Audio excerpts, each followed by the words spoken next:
تو یقیناً یہ ساری جو چیزیں ہیں یہ ان کے لیے عذاب کا پیش خیمہ ہے،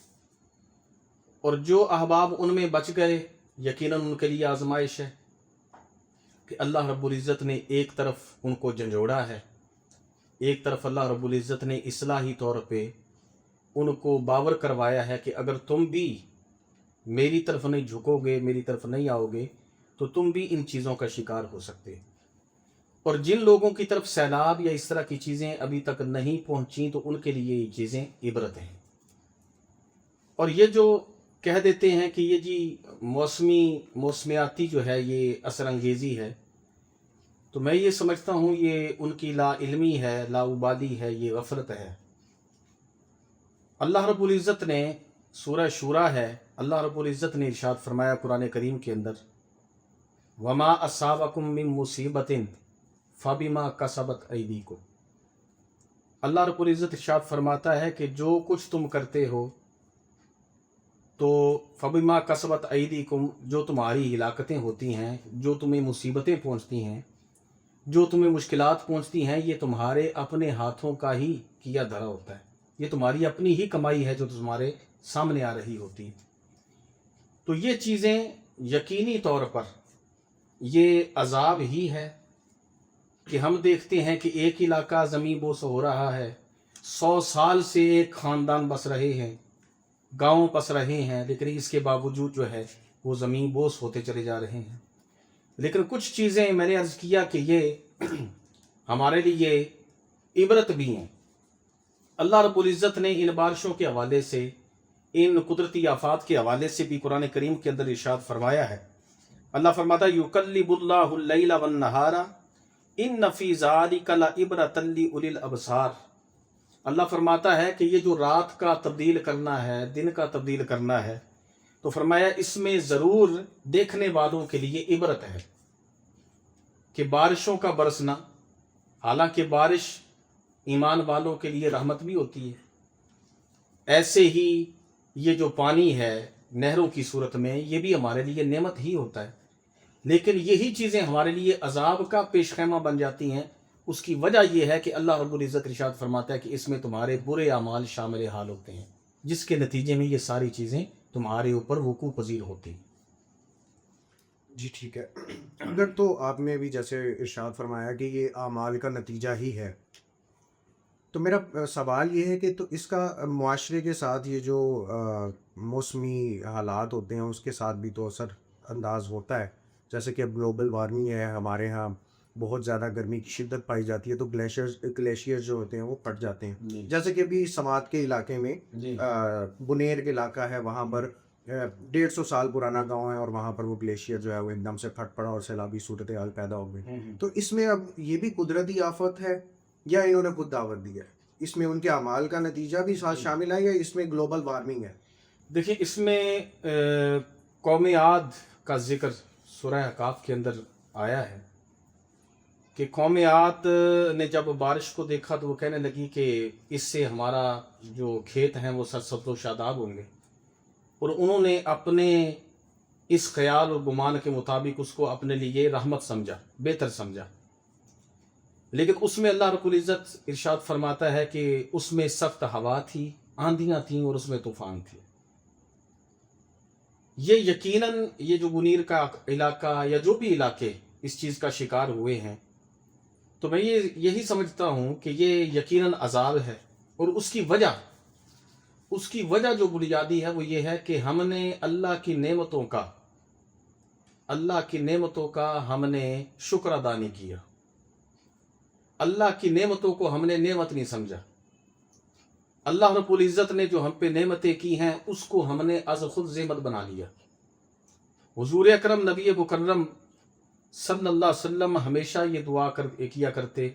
اللہم انی اعوذ بک من زوال النعمہ، اے اللہ میں تجھ سے پناہ مانگتا ہوں نعمت کے زوال سے۔ جب آپ کسی نعمت کو نعمت نہیں سمجھتے اور اس کی آپ قدر نہیں کرتے تو پھر اللہ رب العزت کا عذاب ہوتا ہے۔ قرآن کریم کے اندر اللہ رب العزت نے اس بات کو ارشاد فرمایا، اللہ فرماتا ہے لَإِن شَكَرْتُمْ لَأَزِيدَنَّكُمْ، اگر تم میرا شکر ادا کرو گے تو میں تمہیں زیادہ دوں گا، اور فرمایا اگر تم میری ناشکری کرو گے تو ان عذابی لشدید، بے شک میرا عذاب سخت ہے۔ حالانکہ یہ جتنی بارشیں ہیں، جیسے میں نے عرض کیا کہ اگر نہری پانی موجود نہیں ہے، بارشیں برستی ہیں تو اللہ تعالیٰ سرسبز و شادابی عطا فرما دیتا ہے، بلکہ اللہ خود فرماتا ہے کہ ہم نے تمہارے اوپر ہم بارشیں نازل کرتے ہیں، جس سے فرمایا اللہ رب العزت نے تم اپنے جانوروں کو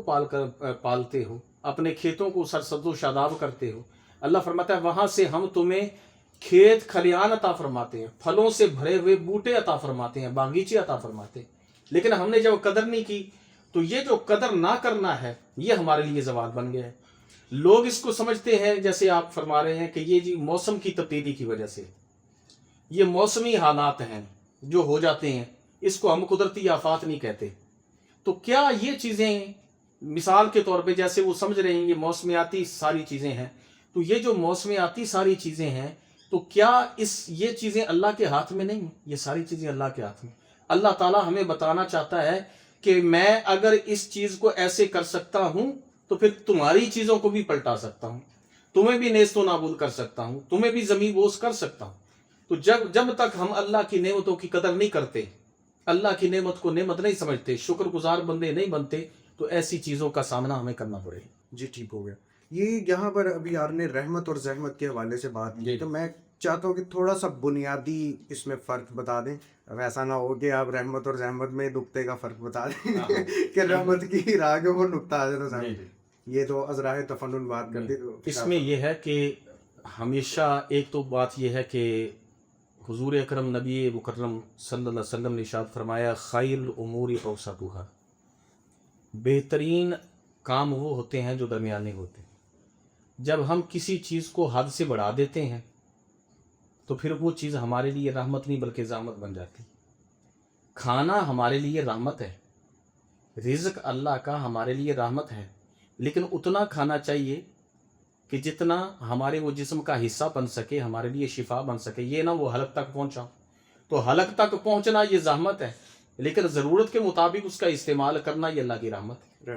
ٹھیک ہے نا جی؟ تو بات یہ ہے بہت ساری ایسی چیزیں ہیں، سواری ہے،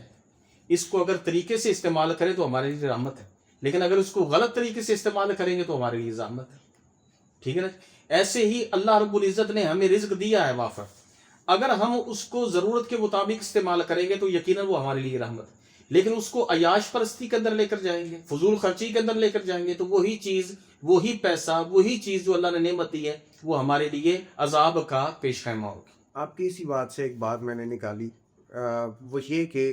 ابھی چند دن پہلے میرے ساتھ ایک سینئر پرسن بیٹھے ہوئے تھے اور بڑی انہوں نے مزیدار بات مجھ سے کی۔ وہ کہتے ہیں کہ جیسے کہ ہم یہاں پر ناردرن ایریاز میں جاتے ہیں، جب دیکھتے ہیں کہ وہاں پر انہوں نے جہاں پر دریا ختم ہو رہا ہے، اس کا کنارہ ہے، ساحل ہے، آپ کہیں اس کے کنارے سے ہی ہوٹل کھڑے کیے ہوئے ہیں۔ جی جی صحیح۔ تو اب ایک طرف وہ روزگار بھی ہے، اور دوسری طرف اگر فلڈ آتا ہے، سیلاب آتا ہے، تھوڑا سا پانی کا بہاؤ تیز ہے اور وہ آ کے بلڈنگ کو لگتا ہے، ہٹ کرتا ہے، بلڈنگ تباہ ہو جاتی ہے۔ اب اس صورت میں انہوں نے اپنے لیے زحمت بنا لیا۔ تو اب اس میں کیا یہ عوامی قصور ہے یا اب بھی ہم کہیں گے یہ اعمال کا نتیجہ ہمارے سامنے آتا ہے؟ دیکھیں جی، اس کے لیے تو ساری چیزیں انسان کے سامنے ہونی چاہیے، پیش نظر ہونی چاہیے۔ اس کا مطلب یہ نہیں ہے کہ ہم اپنے آپ کو ایسی جگہ پہ لے آئیں کہ جو چیزیں ہمارے لیے ہلاکت کا سامان پیدا کر سکتی ہیں۔ یقیناً یہاں پہ اگر وہ ایسی کوئی چیز کرتے ہیں کہ جو ان کی بلڈنگ کے ساتھ، جیسے کہ آپ فرما رہے ہیں کہ پانی ٹچ کرتا ہے یا اس کو نقصان بلڈنگ کو دے سکتا ہے، تو وہ ساری چیزیں ان کے سامنے تو پہلے سے ہوں گی، ان کے پیش نظر ہوں گی۔ تو لہٰذا بہتر تو یہی ہے کہ ایسی جگہ کو چوز کیا جائے، ایسی جگہ کا استعمال کیا جائے جہاں پہ اس کے لیے اپنا امن ہو، سکون ہو، جہاں پہ اس کا تحفظ ہو سکے۔ اس سے ہٹ کے اگر کوئی اللہ رب العزت کی طرف سے اس پر کوئی قدرتی آفت آتی ہے تو اس میں اس کا اپنا قصور نہیں ہوگا، میں سمجھتا ہوں یہ یقیناً اللہ کی آزمائش ہی ہوگی،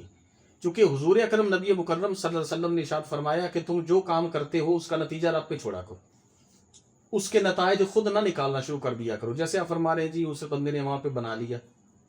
تو اب وہاں پہ بنانا پہلے تو اس کو یہ عقل کرنی چاہیے، دیکھنا چاہیے کہ یہ میرے لیے یہ فائدہ مند ہے، سود مند بھی ہے کہ نہیں ہے،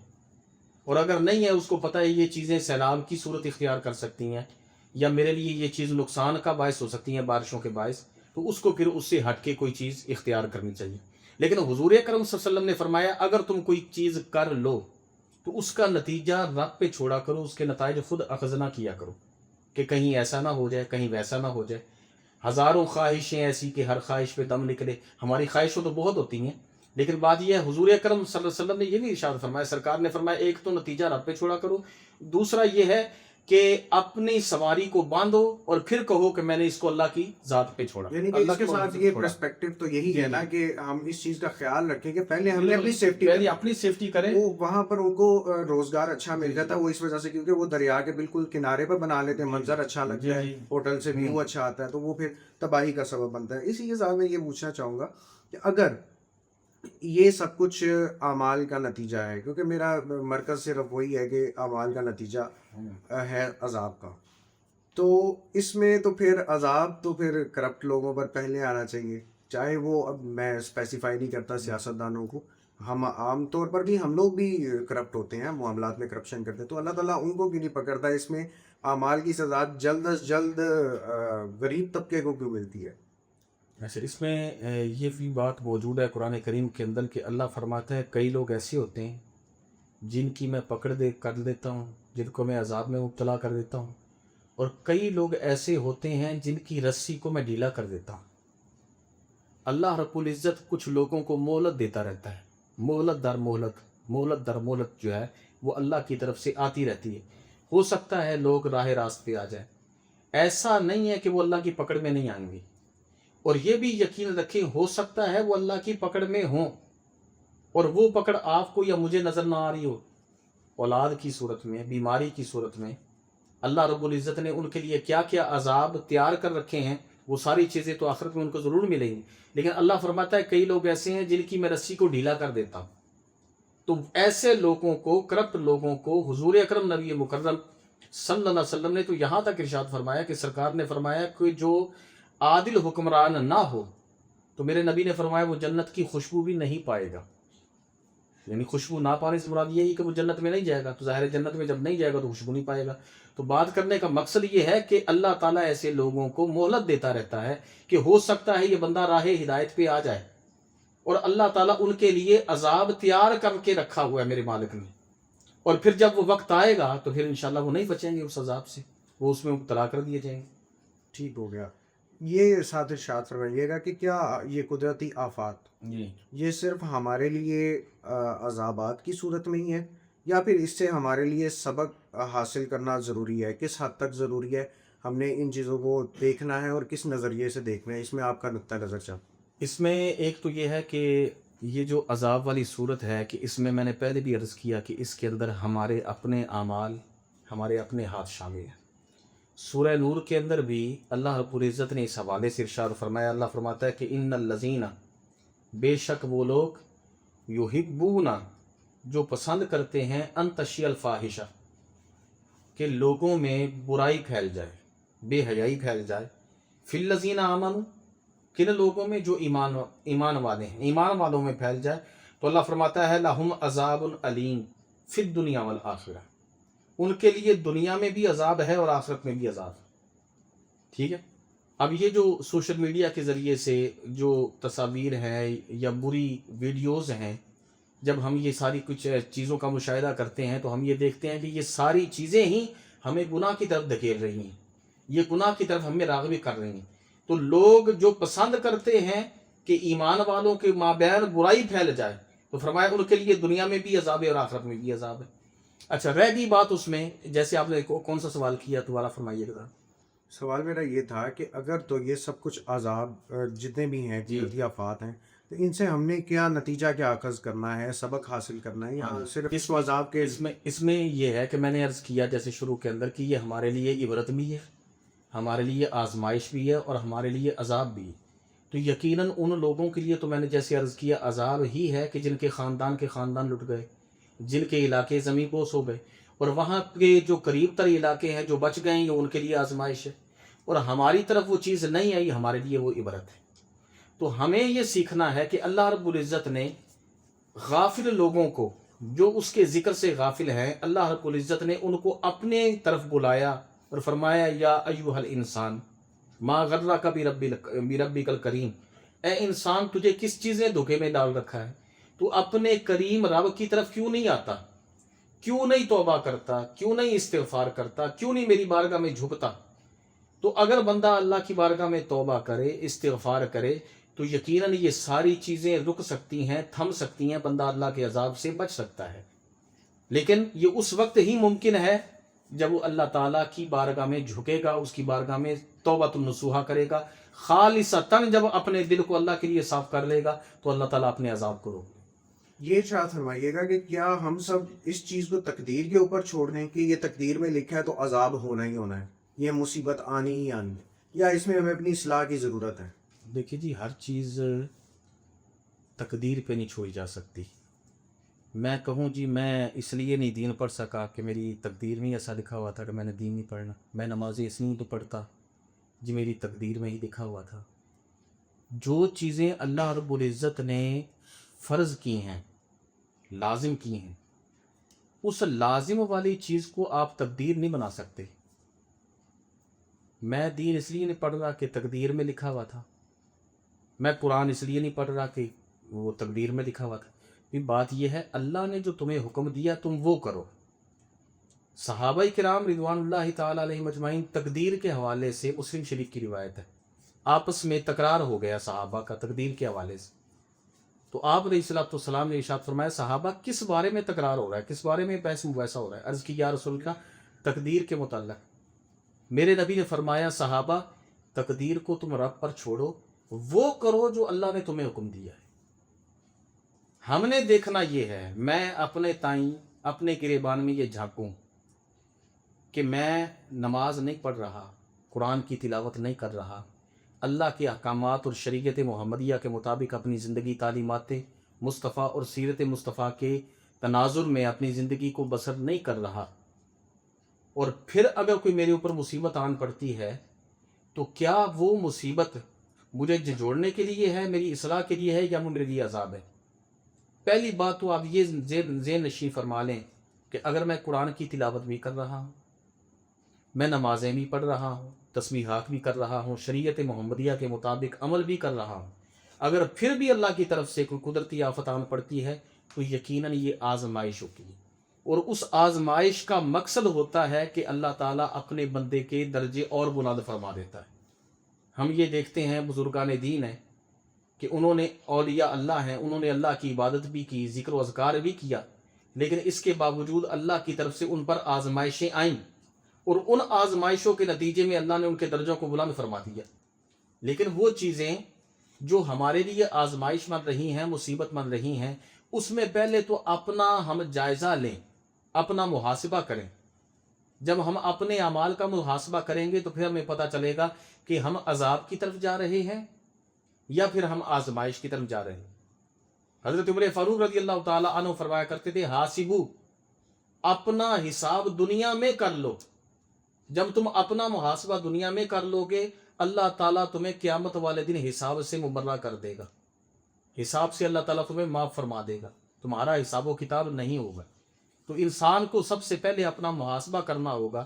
کہ وہ اللہ کی طرف کتنا راغب ہے، اللہ کے رسول کی طرف کتنا راغب ہے، شریعت محمدیہ کی طرف کتنا راغب ہے۔ تو یہ ساری چیزیں حقیقتاً میں آپ سے یہ عرض کروں فیضان صاحب، یہ ہمارے اعمال کا ہی نتیجہ ہے۔ اگر ہمارے اعمال اس قدر اچھے ہوتے تو یقیناً آج ہمیں یہ کرونا جیسی وبا، یہ سیلاب جیسی چیزیں اور یہ سارا یہ جو منظرنامہ ہم دیکھ رہے ہیں عذاب کی صورت میں، یہ کبھی بھی اس کا ہمیں سامنا کرنا نہ پڑتا جو آج کچھ ہمیں دیکھنے میں مل رہا۔ جی بالکل ٹھیک ہو گیا۔ اس کے ساتھ یہ ارشاد فرمائیے گا کہ اس سے بچنے کے لیے قرآن و سنت میں کوئی واضح یا کوئی ضمناً کوئی وظیفہ، کوئی عبادت کہ اللہ تعالیٰ کے عذابات سے بچنے کے لیے رسول اللہ نے کچھ عمل فرمایا ہو، کوئی نوافل ہوں؟ اس میں یہ ہے کہ سورہ نوح کے اندر یہ بات موجود ہے کہ اللہ رب العزت نے ارشاد فرمایا کہ تم اللہ کی بارگاہ میں کثرت کے ساتھ استغفروا ربکم، اپنے رب کی بارگاہ میں کثرت کے ساتھ استغفار کرو، اور پھر فرمایا کہ اللہ تعالیٰ اس کثرت استغفار کے سبب اللہ تعالیٰ تمہیں بارشیں ایسی عطا فرمائے گا جو تمہارے لیے رحمت بنے گی، اور فرمایا اللہ تمہیں اولاد عطا فرمائے گا،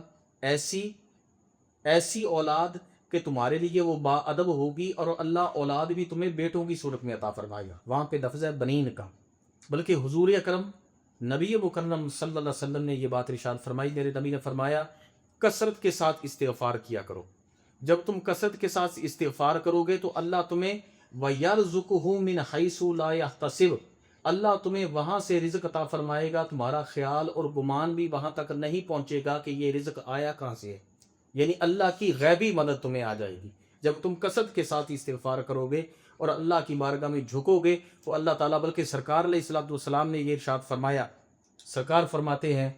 جب تمہیں اللہ خوشحالی دینا، خوشحالی، تو خوشحالی کے اندر اللہ کا زیادہ ذکر کیا کرو۔ جب خوشحالی آ جائے، اللہ کا کرم ہو، تو زیادہ سے زیادہ خوشحالی میں ذکر کیا کرو۔ صحابہ نے عرض کی یا رسول اللہ خوشحالی تو آ گئی، تو ذکر بندہ کرتا ہے مصیبت کے اندر،